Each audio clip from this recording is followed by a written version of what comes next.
Magandang araw mga katalong. Ito nga pala ang panibago nating video. Binuhay nga pala natin si Mike Enriquez. Sa buses laang naman. Sabi ko nga'y baling tistingin ang kanyang buses at marunong naman ako magsalita ng gaya sa kanya.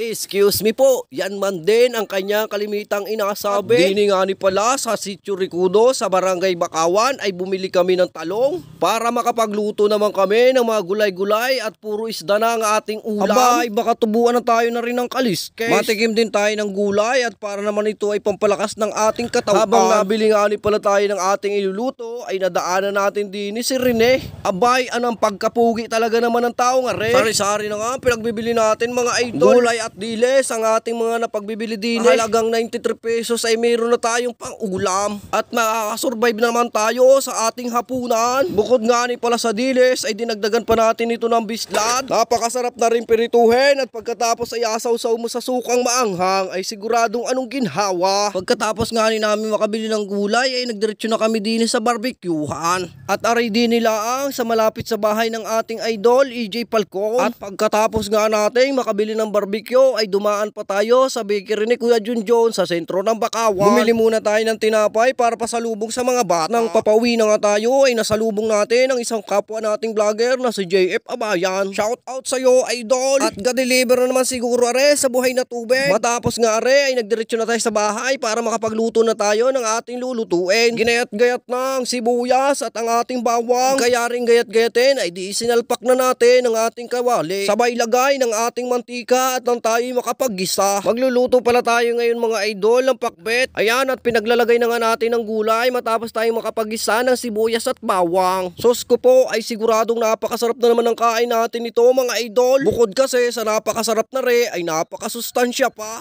Minekos-mekos na nga natin ito at pagkatapos ay nilagay na rin ng iba pang mga panamya. Nilagyan na nga natin ito ng toyo para maalat-alat ang ating niluluto. Tamang-tama lang ang alat na ating itinimpla sapagkat para hindi tayo magkasakit sa bato. At nang maluto na nga ang ating pakbet ay sinalang na rin natin ang ating ipiprito. Napakasarap na rin ating nabiling bislad sapagkat hindi maalat. Nang maluto na nga ang bislad ay sinunod nating iluto ang ating dilis. At aring dilis nga pala mga idol ang ating paborito. At nung mga panahong nakatira pa tayo sa lungsod ay ito ang ating paboritong niluluto sapagkat ito'y mas mura kumpara sa iba. At kailangan nating magtipid sa lungsod sapagkat napakaraming mga bayarin doon. Bahay, tubig, kuryente ang iyong babayaran kapag ikay nakatira sa Maynila. At sabi ko sa aking misis ay umuwi na kami sa probinsya at nang kami makatipid-tipid pa. Nang maluto na nga ang ating lahat na pang-ulam ay nilagay na natin ito sa lamisa. Sa itsura pa lang ng ating mga ulam ay talaga namang nakakagutom na. Dahil sa mga pang-ulam na rin siguradong makakasurvive na naman ang ating isang araw. Maraming salamat ho kay Lord sapagkat binigyan tayo ng napakaraming mga blessings.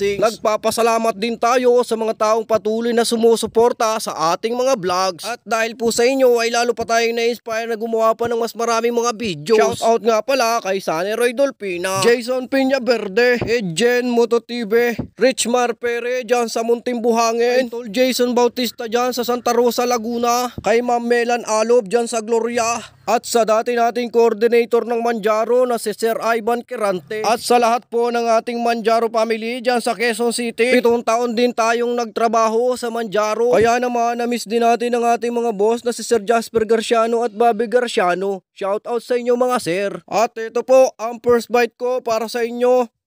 Sarap. Kain po tayo mga katalong. Ito po ang ating latest video. Salamat sa panonood. Salamat sa suporta. Ingat palagi. God bless.